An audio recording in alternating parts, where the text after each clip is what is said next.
ਭਗਤ ਬਾਣੀ ਆਉਂਦੀ ਹੈ। ਕਈ ਰਾਗ ਵਿੱਚ ਭਗਤ ਬਾਣੀ ਨਹੀਂ ਖਾਲਸਾ ਜੀ, ਜਿਵੇਂ ਮਾਝ ਰਾਗ ਵਿੱਚ ਹੈ, ਉੱਥੇ ਭਗਤ ਬਾਣੀ ਨਹੀਂ। ਜਿਸ ਰਾਗ ਵਿੱਚ ਜਿਸ ਭਗਤ ਸਾਹਿਬ ਦੀ ਬਾਣੀ ਹੈ, ਉੱਥੇ ਪਾਤਸ਼ਾਹ ਨੇ ਉਸੇ ਅਨੁਸਾਰ ਦਰਜ ਕੀਤੀ ਹੈ, ਕਿਸੇ ਨੇ ਵਿਤਕਰਾ ਨਹੀਂ ਕੀਤਾ। ਤੇ ਜਿਹੜੇ ਸ਼੍ਰੋਮਣੀ ਭਗਤ ਕਬੀਰ ਸਾਹਿਬ ਜੀ, ਰਵਿਦਾਸ ਜੀ, ਨਾਮਦੇਵ ਜੀ, ਤਲੋਚਨ ਜੀ, ਸਦਨਾ ਜੀ, ਧੰਨਾ ਜੀ, ਪਰਮਾਨੰਦ ਜੀ, ਰਾਮਾਨੰਦ ਜੀ, ਸੂਰਦਾਸ ਜੀ ਆਦਿ, ਇਹ ਸਾਰੇ 15 ਭਗਤਾਂ ਦੀ ਬਾਣੀ ਆਪਣੇ ਨਾਲ ਰੱਖੀ ਰੱਬ ਨੇ।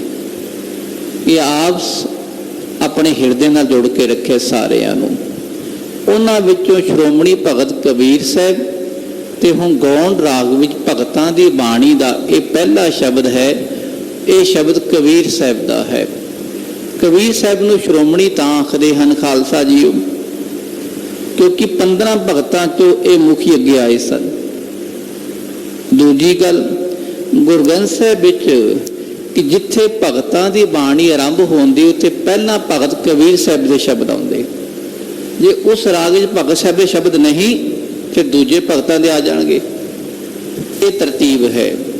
ਤੇ ਕਬੀਰ ਸਾਹਿਬ ਦਾ ਇਹ ਪਾਵਨ ਸ਼ਬਦ ਪਹਿਲੇ ਸੁਰ ਤਾਲ ਵਿੱਚ ਇਸ ਨੂੰ ਗਾਇਨ ਕਰਨਾ ਹੈ। ਇੱਕ ਓੰਕਾਰ ਸਤਿਗੁਰ ਪ੍ਰਸਾਦ। ਇੱਕ ਅਦੁੱਤੀ ਪਰਮਾਤਮਾ, ਜਿਹਦੇ ਵਰਗਾ ਹੋਰ ਕੋਈ ਵੀ ਨਹੀਂ। ਸਜਾਤੀ ਵਿਜਾਤੀ ਸਵਗਤ ਭੇਦ ਤੋਂ ਨਿਆਰਾ ਹੈ ਇੱਕ ਅਕਾਲ ਪੁਰਖ। ਸਜਾਤੀ ਕਹਿੰਦੇ ਇੱਕੋ ਜਾਤੀ ਦੇ। ਅਸੀਂ ਮਨੁੱਖ ਇੱਕੋ ਜਾਤੀ ਦੇ ਬੈਠੇ ਆ ਨਾ, ਸਾਡੇ ਵਿੱਚ ਵਖਰੇਵਾਪਨ ਹੈ। ਰੱਬ ਦੇ ਵਿੱਚ ਵਖਰੇਵਾ ਨਹੀਂ, ਉਹ ਇੱਕੋ ਹੀ ਹੈ ਬਸ। ਵਿਜਾਤੀ ਵੱਖਰੀ ਵੱਖਰੀ ਜਾਤੀ ਦੇ, ਹਾਥੀ ਘੋੜੇ ਆਦਿ, ਰੱਬ ਇੱਕੋ ਹੀ ਬਸ। ਸਾਹੀ ਇੱਕ ਲਿਖਿਆ ਹੈ ਤੇ ਉਸ ਇੱਕ ਵਿੱਚ ਸਵਗਤ ਭੇਦ ਵੀ ਨਹੀਂ ਹੈ। ਸਰੀਰ ਦੇ ਆਪਣੇ ਅੰਗਾਂ ਦਾ ਭੇਦ ਸਵਗਤ, ਸਭ ਆਪਣੇ ਗਤ ਸਰੀਰ, ਆਪਣੇ ਸਰੀਰ ਦੇ ਹੱਥ ਪੈਰ ਵੱਖਰੇ ਹੁੰਦੇ ਖਾਲਸਾ ਜੀ। ਰੱਬ ਦੇ ਹੱਥ ਪੈਰ ਨਹੀਂ, ਉਹ ਤਾਂ ਖਾਲਸਾ ਜੀਓ ਇਸ ਸਰੀਰ ਤੋਂ ਅਸਰੀਰ ਹੈ। ਤਾਂ ਕਹਿੰਦੇ ਐਸਾ ਇੱਕ ਅਕਾਲ ਪੁਰਖ ਸਜਾਤੀ ਵਿਜਾਤੀ ਸਵਗਤ ਭੇਦ ਤੋਂ ਨਿਆਰਾ ਹੈ ਤੇ ਉਹਦੀ ਪ੍ਰਾਪਤੀ ਸਤਿਗੁਰ ਪਾਤਸ਼ਾਹ ਦੀ ਕਿਰਪਾ ਨਾਲ ਹੁੰਦੀ ਹੈ। ਸੰਤ ਮਿਲੈ ਕਿਛ ਸੁਣਿਐ ਕਹੀਐ। ਆਖੋ ਸਤਨਾਮ ਸ੍ਰੀ ਵਾਹਿਗੁਰੂ। ਕਬੀਰ ਸਾਹਿਬ ਕੋਲ ਇੱਕ ਜਿਗਿਆਸੂ ਆ ਗਿਆ। ਜਿਗਿਆਸੂ ਦਾ ਅਰਥ ਹੈ ਜਿਹਦੇ ਮਨ ਵਿੱਚ ਜਾਣਨ ਦੀ ਇੱਛਾ ਹੋਵੇ, ਉਹਨੂੰ ਕਹਿੰਦੇ ਜਿਗਿਆਸੂ। ਇੱਕ ਹੁੰਦਾ ਐਵੇਂ ਵਿਤੰਡਾਵਾਦ ਵਾਲਾ, ਝਗੜਾ ਕਰਨ ਵਾਲਾ। ਜਦੋਂ ਸੰਤਾਂ ਮਹਾਂਪੁਰਸ਼ਾਂ ਕੋਲ ਕੋਈ ਐਸੇ ਝਗੜੇ ਕਰਨ ਵਾਲੇ ਆਉਂਦੇ ਨਾ, ਉਹ ਸੰਤ ਬੋਲਦੇ ਹੀ ਨਹੀਂ ਉਹਨਾਂ। ਜੇ ਆ ਵੀ ਜਾਣ, ਸੰਤ ਕੀ ਕਰਨ ਲੱਗਦੇ? ਰੱਬ ਦਾ ਨਾਮ ਜਪਣਾ ਸ਼ੁਰੂ ਕਰ ਦਿੰਦੇ, ਪਤਾ ਵੀ ਉਹਨੇ ਹਟਣਾ ਹੀ ਨਹੀਂ। ਉਹ ਰੱਬ ਦੇ ਪਿਆਰੇ ਫਿਰ ਵਾਹਿਗੁਰੂ ਵਾਹਿਗੁਰੂ ਜਪਣਾ ਸ਼ੁਰੂ ਕਰ ਦਿੰਦੇ। ਕੋਈ ਚੰਗਾ ਬੰਦਾ ਆਵੇ ਨਾ ਗਿਆਨ ਲੈਣ ਲਈ, ਅਧਿਕਾਰੀ ਹੋਵੇ, ਇਹਨੂੰ ਕਹਿੰਦੇ ਅਧਿਕਾਰੀ। ਗ੍ਰੰਥਾਂ ਵਿੱਚ ਜ਼ਿਕਰ ਆਉਂਦਾ ਹੈ ਵੀ ਅਧਿਕਾਰੀ ਕੌਣ ਹੈ ਤੇ ਅਣ ਅਧਿਕਾਰੀ ਕੌਣ ਹੈ। ਤੁਸੀਂ ਕਿਸੇ ਜਣੇ ਖਣੇ ਨੂੰ ਗਿਆਨ ਦੇ ਦਿਓ, ਕਿਸੇ ਮੂਰਖ ਨੂੰ, ਤੇ ਉਹ ਗਿਆਨ ਲੈ ਕੇ ਤਾਂ ਫਿਰ ਉਲਟੀਆਂ ਕਰੇਗਾ, ਵੋਮਿਟਿੰਗ ਕਰੇਗਾ, ਕਿਉਂਕਿ ਗਿਆਨ ਲੈ ਕੇ ਅਹੰਕਾਰੀ ਬਣ ਜਾਏਗਾ। ਉਹ ਗਿਆਨ ਦਵੋ ਕਿਸੇ ਜਾਇਜ਼ ਨੂੰ, ਅਧਿਕਾਰੀ ਨੂੰ, ਉਹ ਗਿਆਨ ਲੈ ਕੇ ਉਹਨੂੰ ਕਮਾਵੇਗਾ। ਤਾਂ ਹੀ ਸੰਤ ਮਹਾਤਮਾ ਜੇ ਕਿਸੇ ਨੂੰ ਗਿਆਨ ਦਿੰਦੇ, ਜਾਣਦੇ ਪਹਿਲਾਂ ਵੀ ਅਧਿਕਾਰੀ ਹੈ, ਜਿਗਿਆਸੂ ਹੈ, ਤਾਂ ਉਸ ਨੂੰ ਗਿਆਨ ਦਿੰਦੇ ਹਨ। ਐਸਾ ਜਿਗਿਆਸੂ ਕਬੀਰ ਸਾਹਿਬ ਕੋਲ ਆਇਆ ਤੇ ਕਹਿਣ ਲੱਗਾ, ਦੱਸੋ ਕਬੀਰ ਸਾਹਿਬ ਕਿਹੜੇ ਕਿਹੜੇ ਬਚਨ ਬੋਲੀਏ ਜਿਸ ਕਰਕੇ ਸਾਨੂੰ ਸਮਾਜ ਵਿੱਚ ਜੀਣਾ ਆ ਜਾਵੇ।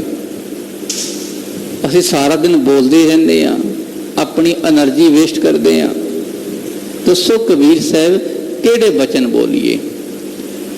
ਤੇ ਇਸੇ ਤਰ੍ਹਾਂ ਜਪਜੀ ਸਾਹਿਬ ਵਿੱਚ ਅਸੀਂ ਸਾਰੇ ਰੋਜ਼ ਪੜ੍ਹਦੇ ਹਾਂ ਸਵੇਰੇ। ਮੋਹ ਕੇ ਬੋਲਨ ਬੋਲੀਐ, ਜਿਤ ਸੁਣ ਧਰੇ ਪਿਆਰ। ਮੋਹ ਘਨੋੜਾ ਲੱਗੇ ਇੱਥੇ, ਧਿਆਨ ਰੱਖਣਾ। ਮੋਹ ਮੂੰਹ ਤੋਂ, ਕਿ ਕੀ ਨਹੀਂ, ਕਿ ਕੱਕੇ ਨੂੰ ਸਿਹਾਰੀ ਹੈ, ਕਿ ਚੜ੍ਹਦੀ ਕਲਾ 'ਚ ਕੀ ਬੋਲੋਗੇ, ਢਹਿੰਦੀ ਕਲਾ ਹੋ ਜਾਏਗੀ। ਜੋ ਚੜ੍ਹਦੀ ਕਲਾ ਹੈ, ਮੂੰਹ ਕੇ ਬੋਲਣ ਬੋਲੀਏ, ਮੂੰਹ ਤੋਂ ਕਿਹੜੇ ਬਚਨ ਬੋਲੀਏ। ਜਿਤ ਸੁਣ ਧਰੇ ਪਿਆਰ, ਜਿਸ ਨੂੰ ਸੁਣ ਕੇ ਪ੍ਰਮਾਤਮਾ ਸਾਡੇ ਨਾਲ ਪਿਆਰ ਕਰੇ। ਹੁਣ ਮਹਾਰਾਜ ਇਹਦਾ ਖੁਲਾਸਾ ਕਰਦੇ ਹਨ। ਅੰਮ੍ਰਿਤ ਵੇਲਾ ਸਚ ਨਾਉ, ਵਡਿਆਈ ਵਿਚਾਰ ਭਾਈ ਅੰਮ੍ਰਿਤ ਵੇਲੇ।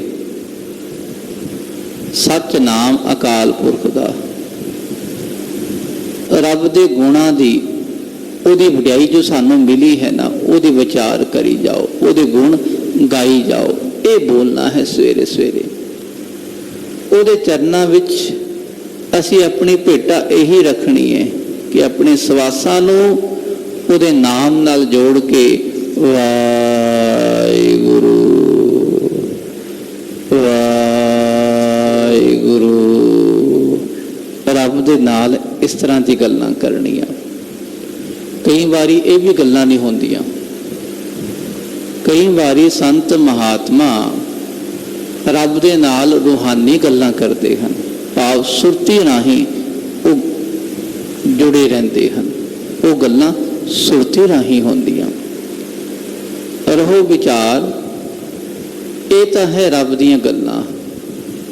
ਜੇ ਕੋਈ ਸੰਤ ਮਹਾਤਮਾ ਮਿਲ ਜਾਵੇ, ਕੋਈ ਗੁਰਮੁਖ ਮਿਲ ਜਾਵੇ, ਸੰਤ ਮਿਲੈ ਕਿਛ ਸੁਣੀਐ ਕਹੀਐ, ਕੁਝ ਸੁਣੋ ਤੇ ਕੁਝ ਕਹੋ। ਹੁਣ ਇਹ ਵੀ ਨਹੀਂ ਕਿ ਚੁੱਪਚਾਪ ਮੋਨੀ ਬਣ ਕੇ ਬੈਠੇ ਰਹੋ, ਜਿਵੇਂ ਚੁੱਪ ਹੈ ਚੁੱਪ ਨਾ ਹੋ ਗਈ, ਜੇ ਲਾਏ ਰਹਾ ਲਿਵਤਾਰ। ਇੱਥੇ ਗੱਲ ਦੋਵਾਂ ਪੱਖਾਂ ਦੀ ਕਰਦੇ, ਇੱਕ ਪੱਖ ਦੀ ਨਹੀਂ ਕਰਦੇ। ਦੇਖੋ ਗੁਰਬਾਣੀ ਵਿੱਚ ਹਰ ਪੱਖ ਸਪਸ਼ਟ ਕੀਤਾ ਹੋਇਆ ਮਹਾਰਾਜ। ਜੇ ਕੋਈ ਸੰਤ ਮਿਲ ਜਾਵੇ ਤੇ ਉਸ ਨਾਲ ਗੱਲਬਾਤ ਕਰੋ। ਅੱਗੇ ਬਚਨ ਨਾਲ ਪੜ੍ਹ ਲਓ ਜੀ। ਮਿਲੈ ਆਸੰਤ ਮਸਤ ਕਰ ਰਹੀਐ, ਸੰਤ ਸ਼ਾਂਤ ਹਿਰਦੇ ਵਾਲਾ ਉਹ ਮਿਲ ਜਾਵੇ ਤਾਂ ਕੁਝ ਸੁਣੋਗੇ, ਬੋਲੋਗੇ, ਕੁਝ ਮਿਲੇਗਾ। ਜੇ ਅਸੰਤ ਦੁਸ਼ਟ ਭਾਵਨਾ ਵਾਲਾ, ਜਿਹਦਾ ਹਿਰਦਾ ਸ਼ਾਂਤ ਨਹੀਂ, ਕਾਮ ਦੀ ਬਿਰਤੀ ਵਾਲਾ, ਵਿਸ਼ੇ ਵਿਕਾਰੀ ਪੁਰਸ਼, ਜਿਹੜਾ ਪਖੰਡੀ ਹੈ। ਕਈ ਵਾਰੀ ਖਾਲਸਾ ਜੀ ਸੰਤਾਂ ਦਾ ਲਿਬਾਸ ਪਾ ਕੇ ਪਖੰਡੀ ਵੀ ਬਹਿ ਜਾਂਦੇ ਹਨ। ਅੱਜ ਕੱਲ੍ਹ ਸਮਾਜ ਵਿੱਚ ਇਹੀ ਹੋ ਰਿਹਾ ਹੈ ਕਿ ਉਹ ਮਿਲ ਜਾਣ, ਮਨਮੁਖ ਬੰਦੇ ਮਿਲ ਜਾਣ ਤੇ ਕੀ ਕਰੀਏ, ਮਸਤ ਕਰ ਰਹੀਐ, ਚੁੱਪਚਾਪ ਬਹਿ ਜਾਓ ਬਸ। ਉੱਥੇ ਜੇ ਵਸ ਨਹੀਂ ਚੱਲਦਾ ਨਾ, ਤੇ ਫਿਰ ਆਪਣੇ ਅੰਦਰ ਹੀ ਸਿਮਰਨ ਕਰੀ ਜਾਓ। ਕਈ ਵਾਰੀ ਹੋ ਜਾਂਦਾ ਹੈ ਕੋਈ ਐਸੇ ਬੰਦੇ ਕੋਲ ਆ ਕੇ ਬਹਿ ਹੀ ਜਾਂਦੇ, ਖੇੜੇ ਪੈ ਜਾਂਦੇ। ਇਹ ਖੇੜੇ ਪੈ ਜਾਣ ਤੇ ਅੰਦਰ ਆਪਣੀ ਸੁਰਤੀ ਨੂੰ ਜੋੜ ਲਓ ਰੱਬ ਦੇ ਨਾਲ, ਜਾਂ ਅੰਦਰ ਬਾਣੀ ਦਾ ਜਾਪ ਸ਼ੁਰੂ ਕਰ ਦਿਓ। ਜੇ ਉਹ ਵੀ ਨਹੀਂ, ਕਿਸੇ ਬਹਾਨੇ ਸਿਰ ਗੱਲ ਟਾਲ ਕੇ ਤੋੜ ਜਾਓ। ਇਹ ਜੁਗਤੀ ਹੈ। ਸੰਤ ਮਿਲ ਜਾਵੇ ਤਾਂ ਕੁਝ ਬੋਲੋ, ਬੋਲੋਗੇ ਤੁਹਾਡਾ ਜੇ ਕਹਿ ਲੋ ਮਨ ਦੇ ਸ਼ੰਕੇ ਉਹ ਆਪਣੇ ਦੂਰ ਕਰ ਦੇਣਗੇ। ਮਹਾਂਪੁਰਸ਼ ਬਿਆਨ ਕਰਦੇ ਦੱਸਦੇ ਹਨ, ਬ੍ਰਹਮ ਗਿਆਨੀ ਨਹੀਂ ਬੋਲਦਾ ਆਪਣੇ ਆਪ, ਪਹਿਲਾਂ ਉਹ ਢੋਲ ਦੀ ਨਿਆਈ ਹੁੰਦਾ ਹੈ। ਢੋਲ ਦੀ ਇੱਕ ਮਿਸਾਲ ਲੈ ਰਿਹਾ, ਦੂਜੀ ਨਹੀਂ ਲੈ ਰਿਹਾ ਮੈਂ। ਇੱਕ ਮਿਸਾਲ, ਢੋਲ ਨੂੰ ਵਜਾਓਗੇ ਢੋਲ ਤਾਂ ਵੱਜਦਾ, ਐਵੇਂ ਨਹੀਂ ਵੱਜਦਾ। ਬ੍ਰਹਮ ਗਿਆਨੀ ਕੋਲ ਬਹਿ ਕੇ ਕੁਝ ਪੁੱਛੋਗੇ, ਦੱਸੋ ਮਹਾਂਪੁਰਸ਼ੋ ਇਹਦਾ ਕੀ ਅਰਥ ਹੈ, ਦੱਸੋ ਮਹਾਂਪੁਰਸ਼ੋ ਮਨ ਨੂੰ ਕਿਵੇਂ ਜੋੜਨਾ ਹੈ, ਦੱਸੋ ਸੰਤ ਜੀ ਆਤਮ ਰਸ ਦੀ ਪ੍ਰਾਪਤੀ ਕਿਵੇਂ ਹੋਵੇਗੀ, ਦੱਸੋ ਕਿ ਘਰ ਵਿੱਚ ਸੁਖ ਸ਼ਾਂਤੀ ਕਿਵੇਂ ਆਵੇਗੀ। ਗੁਰੂ ਪਾਤਸ਼ਾਹ ਕੋਲ ਆ ਕੇ ਪੁੱਛਣਾ ਹੈ ਸੀ, ਜੇ ਪੁੱਛਾਂਗੇ ਨਹੀਂ ਤਾਂ ਉੱਤਰ ਨਹੀਂ ਮਿਲਦਾ ਖਾਲਸਾ ਜੀ। ਕਿਸੇ ਸੰਤ ਕੋਲ ਆ ਕੇ ਕੁਝ ਪੁੱਛਣਾ ਪੈਂਦਾ ਹੈ। ਸੰਤ ਮਿਲੈ ਕਿਛ ਸੁਣੀਐ किछ कहिए, कुछ सुनो भी ते कहो भी कुछ सुनिए कहिए। कई वारी ये भी होंदा है बंदा आप भी बोली जाता है, उन्होंने गल सुनता ही नहीं। थोड़ा बोलो महापुरुषों को जो प्रश्न करना है ते उन्हां दी गल सुनो, तां हिरदा शांत होवेगा। उन्हां कोल बैठण दा फायदा है। जे महापुरुषों कोल बैठ के आप ही बड़बड़ करी गए तो उहदा फायदा नहीं भाई। इस करके मना गुरु महाराज संत हन, महापुरुष रब दे प्यारे संत हन, शांत हिरदे वाले। उन्हां कोल बैठ के कुछ सुन, कुछ अपने मन दे शंके बयान करो। बाबा बोलना क्या कहिए, मिले असंत मस्ट कर रही है। जे असंत मिल जावे चुपचाप रह जाओ उत्थे दा, बस यही भला है। हुण इहदा कारण की है? बंदे दी अंदरी बिरती जो होंदी है ना, अंदरली बिरती, वो शब्दां राहीं बाहर आ जाती है। जिहदे ढिड विच जो होवे ना थोड़ी देर बाद बाहर आ ही जाता है। ध्यान रखना, भावें कई बंदे पखंड वाले गल्लां करदे, पर गुरु गोबिंद सिंह महाराज जी बयान करते जफरनामे विच, हमू बरद बायर शवद सुखन वर, ना शिकमे दिगर दरदहाने दिगर। इहदे अर्थ इवें हन, बंदा ऐसा होवे जुबान दा पक्का, जिहदे ढिड विच कुछ होर, ढिड कहंदे मन, जिहदे मन विच कुछ होर होवे ते मुख ते कुछ होर होवे, वो बंदा नहीं होंदा, वो संत नहीं होंदा। बंदा इत्थे संत, चंगा इंसान, महापुरुष, धर्मी पुरुष वो है जिहदे मन विच भी रब दा नाम ते मुख विच भी रब दा नाम होवे। हुण जिहड़ा मन तो तां खालसा जी विषय विकारां दी ठगियां मदी गल्लां करदा होवे, भी मेरे कोल ये भी आ जावे, वो भी आ जावे, ते मुख तो संतां दी गल्लां करे, वो संत नहीं। गुरु महाराज उत्थे आ रहे हैं, मिले असंत। जे इस तरह का कोई असंत मिल जावे, जिहड़ा कलेश पाण वाला, झगड़ा पाण वाला, उत्थे चुप हो जाओ भाई, बस उत्थे नहीं बोलना बहुता। उत्थे की करो, वाहिगुरु वाहिगुरु वाहिगुरु, बस यही हिरदे नूं शांति देवेगा। पर असी जपना छड्ड गए हैं। वो जपदा भी उस तो रोक लाउंदे ना, भी तुसी ना बोलना, असी आपे जप लवांगे। आपे नहीं जपिया जाता, ध्यान रखना।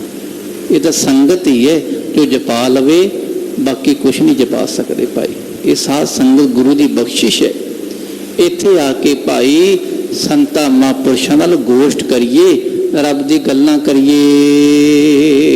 बाबा बोलना क्या कहिए, ऐ मेरे बाबा मेरे परमात्मा दसो, बाकी बोलना, कोई गलबात करनी, उहदा की फायदा है? संतां नाल बोलन दा की फायदा है? ते मनमुखां नाल बोलन दा की नुकसान है? दसो महापुरुषो। जैसे राम नाम रब रहिए, जिस बोलन नाल रब दे नाम नाल जुड़े रहिए, बस वो बोलना सिखा दो। ये बहुत उच्ची अवस्था है, बस रब ही जानता है। जैसे राम नाम रब रहिए, बाबा बोलना क्या कहिए। बाबा मेरे परमात्मा मूर्ख नाल की बोलना ते की उन्होंने कहना, उत्थे चुप हो जाओ। कोई संत महात्मा मिल जावे ते उस नाल बोलोगे, रब रही है, जुड़े रहोगे। बस संतां महापुरुषां नाल बोलो, पखंडी बहुत हैं, उन्हां बारे ख्याल रखा, उन्हां दा ख्याल घट ही कर दो। ਇੱਕ ਹੋਰ ਵੀ ਹੁੰਦਾ ਹੈ, ਜੇ ਬਾਰ-ਬਾਰ ਮਨਮੁੱਖਾਂ ਦੀ ਗੱਲ ਕਰੋਗੇ, ਬਾਰ-ਬਾਰ ਵਿਸ਼ੇ ਵਿਕਾਰਾਂ ਦੀ ਗੱਲ ਕਰੋਗੇ, ਨਿੰਦਾ ਕਰਾਂਗੇ, ਮਨ ਵਿੱਚ ਹੀ ਉਹ ਅਸਰ ਬੈਠ ਜਾਂਦਾ ਹੈ। ਉਹਨਾਂ ਦਾ ਖਿਆਲ ਹੀ ਪਰੇ ਕੱਢ ਦੇਣਾ, ਤੇ ਖਿਆਲ ਵਿੱਚ ਕੀ ਹੋਵੇ? ਰੱਬ ਦਾ ਨਾਮ। ਬਸ ਇਹ ਖਿਆਲ ਵੀ ਨਾ ਆਵੇਗਾ, ਆਪੇ ਸੰਤ। ਇਹ ਜੁਗਤੀ ਹੈ। ਬਾਕੀ ਜੈਸੇ ਰਾਮ ਨਾਮ ਰਖ ਰਹੀ ਹੈ, ਰੱਬ ਦੇ ਨਾਮ ਨਾਲ ਕਿਵੇਂ ਜੁੜੇ ਰਹਿਣਾ ਹੈ, ਉਹ ਇੱਕੋ ਤਰੀਕਾ ਹੈ ਭਾਈ। ਸਾਧ ਸੰਗਤ ਕਰਦੇ ਹੋਏ ਸੰਤਾਂ ਨਾਲ ਗੋਸ਼ਟ ਕਰਨਾ ਤੇ ਜਪਣਾ ਵਾਹਿਗੁਰੂ ਵਾਹਿਗੁਰੂ। ਗੁਰੂ ਗੋਬਿੰਦ ਸਿੰਘ ਜੀ ਮਹਾਰਾਜ ਸੱਚਖੰਡ ਸ੍ਰੀ ਹਜ਼ੂਰ ਸਾਹਿਬ, ਗੁਰਸਿੱਖਾਂ ਨੇ ਪੁੱਛ ਲਿਆ, ਮਹਾਰਾਜ ਤੁਸੀਂ ਸੱਚਖੰਡ ਜਾ ਰਹੇ ਹੋ, ਜੇ ਤੁਹਾਡੇ ਨਾਲ ਗੱਲਾਂ ਬਾਤਾਂ ਕਰਨੀਆਂ ਹੋਣਗੀਆਂ ਫਿਰ ਕਿਵੇਂ ਕਰਾਂਗੇ?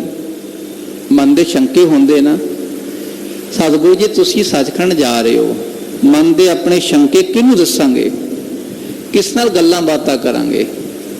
ਤੇ ਗੁਰੂ ਪਾਤਸ਼ਾਹ ਨੇ ਬਚਨ ਕੀਤਾ, ਸਾਧ ਸੰਗਤ ਜੀ, ਖਾਲਸਾ ਜੀ, ਜੇ ਤੁਹਾਡੇ ਮਨ ਵਿੱਚ ਕੋਈ ਸ਼ੰਕੇ ਹੋਣ, ਸਾਡੇ ਨਾਲ ਗੱਲਬਾਤ ਕਰਨੀ ਹੋਵੇ, ਗੁਰੂ ਕੀ ਬਾਣੀ ਦਾ ਜਾਪ ਕਰੋ। ਹਮਸੈ ਬਾਤੈ ਹੋਵੇਂਗੀ, ਇਹ ਬਚਨ ਆਉਂਦਾ ਗ੍ਰੰਥਾਂ ਵਿੱਚ। ਹਮਸੈ ਸਾਡੇ ਨਾਲ ਤੁਹਾਡੀਆਂ ਗੱਲਾਂ ਹੋਣਗੀਆਂ, ਜੇ ਸਾਡੇ ਨਾਲ ਬੋਲਣਾ ਹੋਵੇ ਨਾ, ਬਾਣੀ ਦਾ ਜਾਪ ਕਰੋ, ਤੁਹਾਡੀ ਗੱਲਾਂ ਸਾਡੇ ਨਾਲ ਹੋਣਗੀਆਂ। ਹੁਣ ਕਈਆਂ ਦੇ ਮਨ 'ਚ ਕੋਈ ਪ੍ਰਸ਼ਨ ਹੁੰਦਾ ਹੈ, ਅਰਦਾਸ ਤੁਸੀਂ ਕਰਦੇ ਹੋ ਆ ਕੇ, ਤੇ ਰੱਬ ਦਾ ਦੇਖੋ ਜਿਹੜਾ ਮੁੱਖ ਵਾਕ ਉੱਤਰ ਆਪੇ ਦਿੰਦਾ ਹੈ ਖਾਲਸਾ ਜੀ, ਆਪਣੇ ਆਪ ਉੱਤਰ ਮਿਲ ਜਾਂਦਾ ਹੈ, ਕਿਉਂਕਿ ਇਹ ਰੱਬ ਦਿਲਾਂ ਦੀ ਜਾਣਦਾ ਹੈ।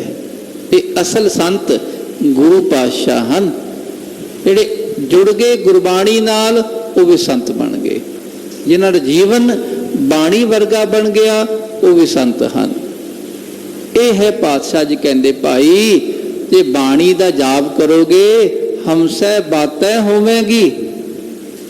ਤੇ ਬਾਤ ਕਿਵੇਂ ਕਰਨੀ ਹੈ? ਆਖੋ ਸਤਨਾਮ ਸ੍ਰੀ ਵਾਹਿਗੁਰੂ। ਕੱਲ ਬੈਠੇ ਬੈਠੇ ਮਨ 'ਚ ਖਿਆਲ ਆ ਗਿਆ, ਅਸੀਂ ਬਾਣੀ ਫਟਾਫਟ ਲੰਘਾਈ ਜਾਂਦੇ ਆ, ਮੇਰੇ ਸਮੇਤ ਸਾਰੇ ਹੀ, ਜਿਸ ਤਰ੍ਹਾਂ ਸਾਰੇ ਕਰਦੇ ਆ ਨਾ।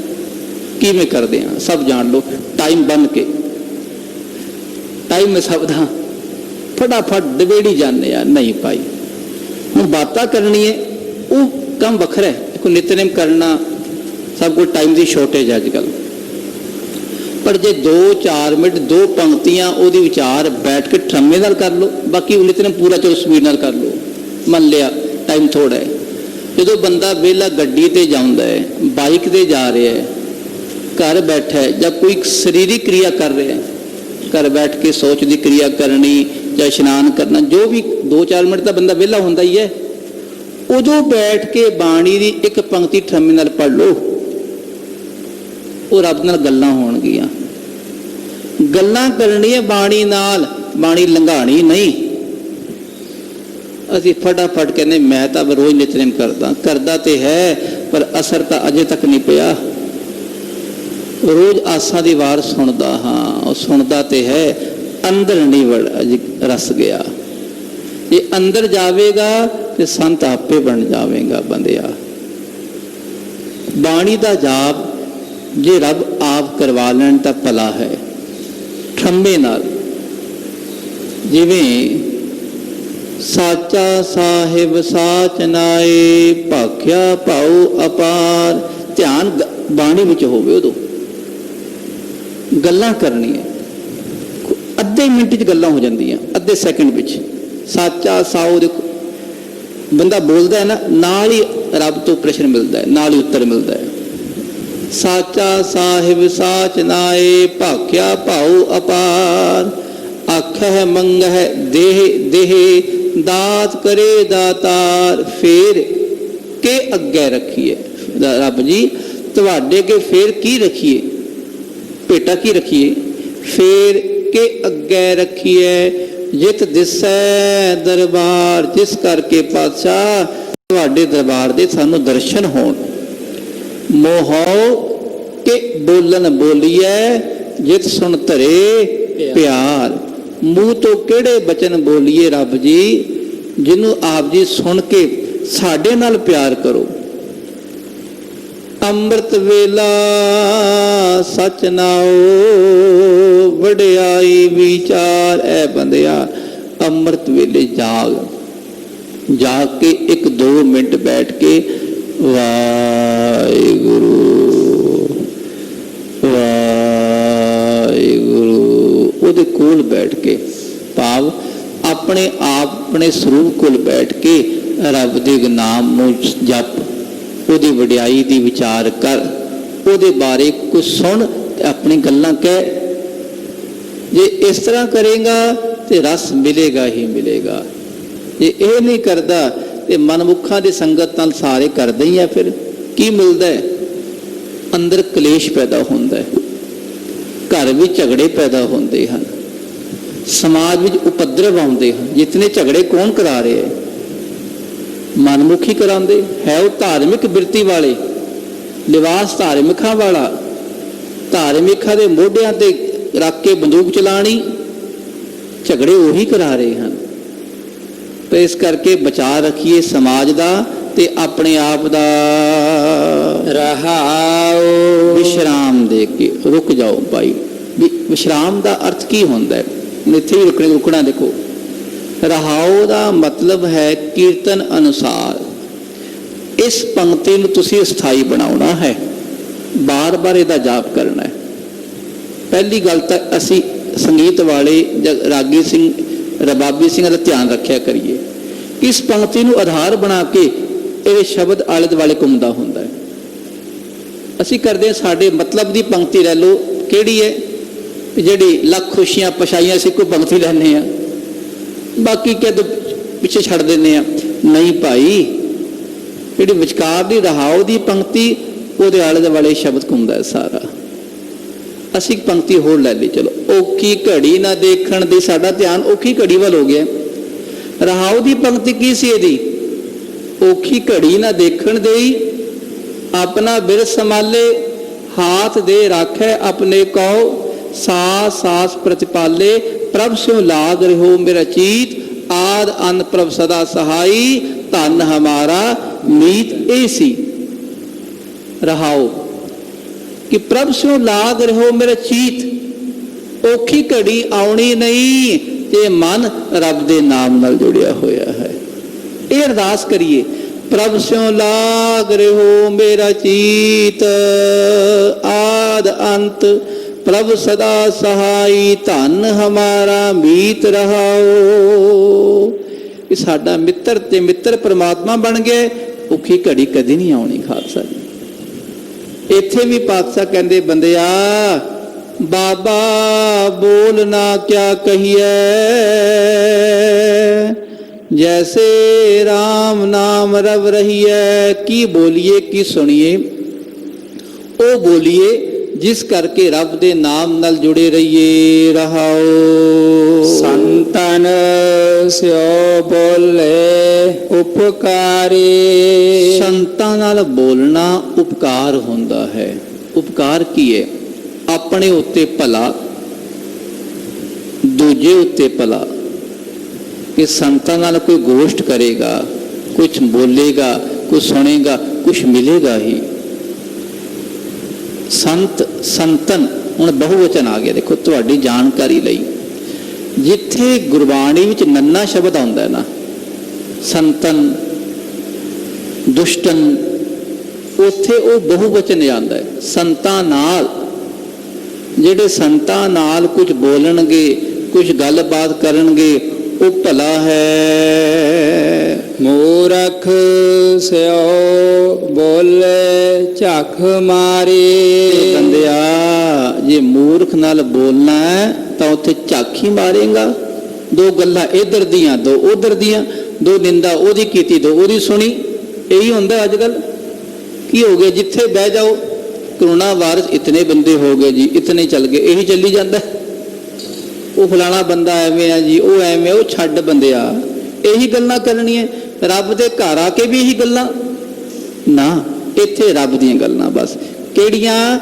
ਵਾਹਿਗੁਰੂ ਵਾਹਿਗੁਰੂ ਵਾਹਿਗੁਰੂ ਵਾਹਿਗੁਰੂ ਵਾਹਿਗੁਰੂ ਵਾਹਿਗੁਰੂ ਵਾਹਿਗੁਰੂ ਬਸ ਰੱਬ ਦੀ ਵਾਹਿਗੁਰੂ। ਵਿਚਾਰ ਹੋਵੇ, ਫਿਤਕਰੇ ਵੀ ਨਹੀਂ ਰੱਖਣੇ ਇੱਥੇ, ਕੁਛ ਨਹੀਂ, ਬਸ ਰੱਬ ਦਾ ਆਪਣੇ ਆਪ ਭਾਸ਼ਣ ਝੋਲੀ ਪੜੀ ਜਾਣੀ ਹੈ। ਭਾਵੇਂ ਕਿਤਨਾ ਮਰਜ਼ੀ ਕੋਈ ਰੋਕ ਲਵੇ, ਪਰ ਰੱਬ ਦੀ ਦਾਤ ਰੁਕ ਨਹੀਂ ਸਕਦੀ ਖਾਲਸਾ ਜੀਓ। ਇਸ ਕਰਕੇ ਸੰਤਾਂ ਨਾਲ ਬੋਲੀਏ ਤੇ ਮੂਰਖਾਂ ਨਾਲ ਚੁੱਪ ਹੀ ਰਹੀਏ। ਜੇ ਬੋਲਾਂਗੇ ਮੂਰਖ ਸਿਓ ਬੋਲੇ ਝੱਖ ਮਾਰੀ, ਝੱਖ ਮਾਰਨਾ ਹੈ, ਐਵੇਂ ਗੱਪਾਂ ਹੀ ਮਾਰਨੀਆਂ, ਉਹ ਨਾ ਕਰੀਏ ਭਾਈ। ਬੋਲਤ ਬੋਲਤ ਵੱਡ ਹੈ ਵਿਕਾਰਾ। ਆਖੋ ਸਤਨਾਮ ਸ਼੍ਰੀ ਵਾਹਿਗੁਰੂ। ਇਹ ਵੀ ਉਤਨਾ ਬੋਲੋ ਜਿਤਨਾ ਜਾਇਜ਼ ਹੋਵੇ। ਇੱਕ ਅੰਦਰੋਂ ਜਿਹੜੀ ਆਵਾਜ਼ ਆਵੇ ਨਾ, ਉਹ ਰਸ ਪੈਦਾ ਕਰਦੀ ਹੈ। ਬਾਕੀ ਬੋਲਦਿਆਂ ਬੋਲਦਿਆਂ ਵਿਕਾਰ ਹੀ ਪੈਦਾ ਹੁੰਦੇ ਹਨ। ਇਹ ਬੜੀ ਸੂਖਮ ਅਵਸਥਾ ਹੈ, ਇਹਦੇ ਬਾਰੇ ਤੁਸੀਂ ਆਪ ਹੀ ਜਾਣ ਲੋਗੇ। ਜਿਹੜੇ ਜ਼ਿਆਦਾ ਬੋਲਦੇ ਉਹਨਾਂ 'ਚ ਕੀ ਰਸ ਆਉਂਦਾ ਹੈ, ਜਿਹੜੇ ਘੱਟ ਬੋਲਦੇ ਉਹਨਾਂ 'ਚ ਕੀ ਰਸ ਹੈ। ਇਹ ਤਾਂ ਬਸ ਜਿਹੜੇ ਆਪਣੇ ਨਾਲ ਵਰਤਣਗੇ ਉਹਨੂੰ ਪਤਾ ਲੱਗ ਜਾਏਗਾ। ਫਿਰ ਵੀ ਥੋੜੀ ਜਿਹੀ ਵਿਚਾਰ ਇਹਦੇ ਬਾਰੇ। ਮੂਰਖ ਨਾਲ ਬੋਲਦਿਆਂ ਬੋਲਦਿਆਂ ਨਿੰਦਾ ਕਰੋਗੇ, ਚੁਗਲੀ ਕਰੋਗੇ, ਭੈੜੀ ਗੱਲਾਂ ਕਰੋਗੇ, ਕਾਮ ਦੀਆਂ ਗੱਲਾਂ ਕਰੋਗੇ, ਉਹ ਮਨ ਵਿੱਚ ਉਹਦਾ ਅਕਸ਼ ਬਹਿ ਜਾਂਦਾ ਹੈ। ਜਿਹੜਾ ਬੰਦਾ ਬੋਲਦਾ ਹੈ ਨਾ, ਮਨ ਵਿੱਚ ਉਹਦਾ ਜੇ ਕਹਿ ਲਓ ਅਕਸ਼ ਬੈਠ ਜਾਂਦਾ ਹੈ। ਜਿਹੜੀ ਗੱਲਾਂ ਦਿਨੇ ਕੀਤੀਆਂ, ਸਮਝ ਲਓ ਕਿ ਦੁਕਾਨਦਾਰ ਹੈ। ਦੁਕਾਨਦਾਰ ਦਿਨੇ ਬੈਠ ਕੇ ਦੁਕਾਨ ਤੇ ਕੀ ਕਰਦਾ ਹੈ? ਉਹਦਾ ਧਿਆਨ ਕੀ? ਸੌਦਾ ਵੇਚਣਾ, ਪੈਸੇ ਕਮਾਣੇ। ਜਿਹੜੀ ਚੀਜ਼ 5 ਦੀ ਆਈ ਹੈ 20 ਦੀ ਵੇਚਣੀ। ਉਹਦਾ ਧਿਆਨ ਕੀ ਹੈ? ਠੱਗੀ ਵੀ ਚੱਲਦਾ ਹੈ, ਝੂਠ ਵੀ ਚੱਲਦਾ ਹੈ। ਰਾਤ ਨੂੰ ਵੀ ਫਿਰ ਉਹ ਆਪਣੇ ਆਪ ਚੱਲਦਾ ਰਹਿੰਦਾ, ਸਾਰਾ ਦਿਨ ਚੱਲਦਾ ਰਹਿੰਦਾ ਹੈ। ਉਹ ਅੰਦਰ ਛਪ ਜਾਂਦਾ, ਉਹਦੇ ਛਪ ਗਿਆ ਤੇ ਭਾਈ ਵਿਕਾਰ ਹੀ ਹੈ, ਹੋਰ ਕੀ ਹੈ। ਰਸ ਨਹੀਂ ਮਿਲਦਾ। ਜੇ ਦੁਕਾਨ ਤੇ ਬੈਠ ਕੇ ਵੀ ਜੋ ਚੀਜ਼ ਜਾਇਜ਼ ਆਈ ਹੈ, ਜਾਇਜ਼ ਲੋ, ਆਪਣਾ ਖਰਚਾ ਕੱਢ ਕੇ, ਤੇ ਫਿਰ ਜੇ ਉੱਥੇ ਬੈਠ ਕੇ ਵੀ ਸੋਚੋ ਵੀ ਰੱਬ ਜੀ ਤੁਸੀਂ ਆਪ ਇਸ ਦੁਕਾਨ ਨੂੰ ਚਲਾ ਰਹੇ ਹੋ, ਉੱਥੇ ਤੁਹਾਡਾ ਬੋਲਣਾ ਭਲਾ ਹੋ ਜਾਏਗਾ, ਤੁਹਾਡਾ ਸੋਚਣਾ ਭਲਾ ਹੋ ਜਾਏਗਾ, ਸਾਡਾ ਸਾਰਿਆਂ ਦਾ। ਜੇ ਇਸ ਤਰ੍ਹਾਂ ਕੀਤਾ ਫਿਰ ਤਾਂ ਭਲਾ ਹੈ, ਨਹੀਂ ਤਾਂ ਭਾਈ ਬੋਲਤ ਬੋਲਤ ਬੜ੍ਹੈ ਵਿਕਾਰਾ। ਬੋਲਦਿਆਂ ਬੋਲਦਿਆਂ ਵਿਕਾਰ ਹੀ ਵੱਧਦੇ ਹਨ। ਵਿਕਾਰ ਨਹੀਂ ਵਧਾਣੇ। ਵਿਕਾਰ ਵਧਾਓਗੇ ਅੰਦਰ ਅਸ਼ਾਂਤੀ ਆਵੇਗੀ। ਆਖੋ ਸਤਨਾਮ ਸ਼੍ਰੀ ਵਾਹਿਗੁਰੂ। ਅੱਜ ਦੁਨੀਆ ਚਾਹੁੰਦੀ ਹੈ ਕਿ ਸਾਨੂੰ ਪੀਸ ਮਿਲੇ, ਪੀਸ, ਸ਼ਾਂਤੀ। ਦੁਨੀਆ ਸ਼ਾਂਤੀ ਚਾਹੁੰਦੀ ਹੈ। ਸ਼ਾਂਤੀ ਇੱਕ ਤਰੀਕੇ ਨਾਲ ਆਉਣੀ ਹੈ। ਉਹ ਸ਼ਾਂਤੀ ਕੋਈ ਬੀਬੀ ਦਾ ਨਾਂ ਨਹੀਂ, ਆਮ ਲੋਕੀ ਸਮਝ ਲੈਂਦੇ। ਇਹ ਸ਼ਾਂਤੀ ਰੂਹਾਨੀ ਰਸ, ਮਨ ਦਾ ਟਿਕਾ, ਇਹ ਗੁਰਬਾਣੀ ਕਰਕੇ ਆਉਣੀ ਹੈ। ਗੁਰਬਾਣੀ ਸਾਰੇ ਸੰਸਾਰ ਨੂੰ ਸ਼ਾਂਤੀ ਦੇਣ ਵਾਲੀ ਹੈ। ਜਿਹੜਾ ਜਪੇਗਾ ਵਾਹਿਗੁਰੂ 2 ਵਾਰੀ ਦਿਲੋਂ ਕਹਿਣਾ, ਬਹੁਤਾ ਨਹੀਂ, ਬਹੁਤਾ ਕਹਿਣਾ ਮਨਾ ਹੀ ਹੈ ਇੱਥੇ। 2 ਵਾਰੀ ਦਿਲੋਂ ਕਹਿਣਾ ਵਾਹਿਗੁਰੂ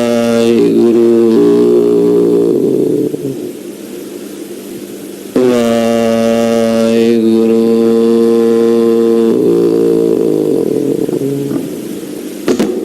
ਆਪਣੇ ਆਪ ਸ਼ਾਂਤੀ ਟਿਕਾ ਜਾਂਦਾ ਹੈ। ਇਹ ਬੋਲੀਏ, ਇਸ ਵਿੱਚ ਕੋਈ ਨਿੰਦਾ ਤੇ ਨਹੀਂ ਹੈ ਨਾ।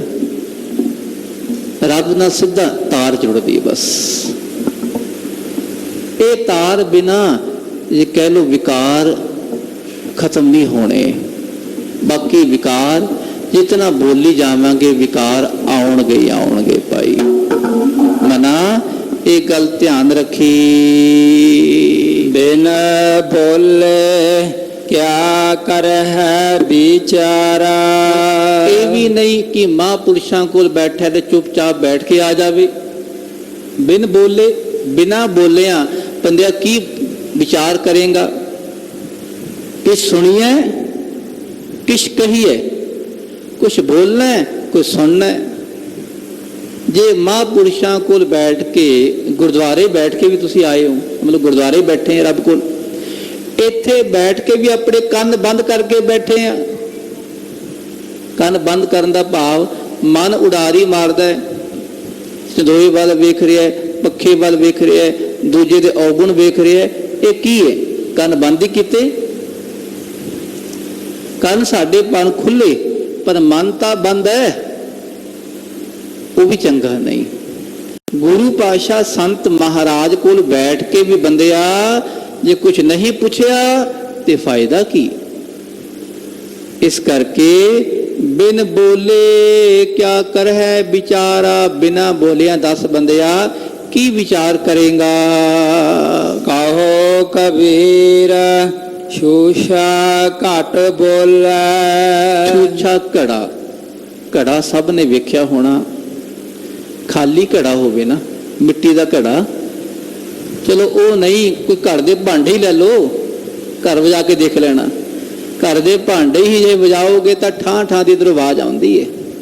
ਖਾਲੀ ਭਾਂਡਾ, ਖਾਲੀ ਪਤੀਲਾ ਹੋਵੇ, ਉਹ ਖੜਕਦਾ ਹੀ ਹੈ ਨਾ, ਆਵਾਜ਼ ਠਾਂ ਠਾਂ ਦੀ ਆਉਂਦੀ ਹੈ। ਜਿਹੜਾ ਖਾਲੀ ਘੜਾ, ਉਹਦੇ 'ਚੋਂ ਆਵਾਜ਼ ਮਾਰੋ, 2 ਉਂਗਲੀਆਂ ਮਾਰੋ ਤੇ ਆਵਾਜ਼ ਜੇ ਕਹਿ ਲਓ ਜ਼ਿਆਦਾ ਆਉਂਦੀ ਹੈ। ਭਰਿਆ ਹੋਏ ਸੋ ਕਬ ਹੋ ਨਾ ਡੋਲੇ। ਉਹੀ ਘੜਾ ਤੁਸੀਂ ਪਾਣੀ ਨਾਲ ਭਰ ਦੋ, ਕਣਕ ਨਾਲ ਭਰ ਦੋ, ਦਾਲ ਨਾਲ ਭਰ ਦੋ, ਜਿਸ ਮਰਜ਼ੀ ਨਾਲ ਭਰ ਦੋ, ਫਿਰ ਉਹਨੂੰ ਹੱਥ ਮਾਰਨਾ, ਫਿਰ ਉਹਨੇ ਆਵਾਜ਼ ਨਹੀਂ ਉਤਨੀ ਆਣੀ ਜਿਤਨੀ ਪਹਿਲਾਂ ਆਉਂਦੀ ਸੀ। ਉਹਨੇ ਹਿਲਣਾ ਵੀ ਨਹੀਂ, ਡਾਵਾਂ ਡੋਲਨੇ। ਖਾਲੀ ਘੜਾ ਤੇ ਇੱਧਰ ਉੱਧਰ ਗਿਰੀ ਜਾਂਦਾ ਨਾ, ਭਰਿਆ ਘੜਾ ਟਿਕਿਆ ਰਹੇਗਾ।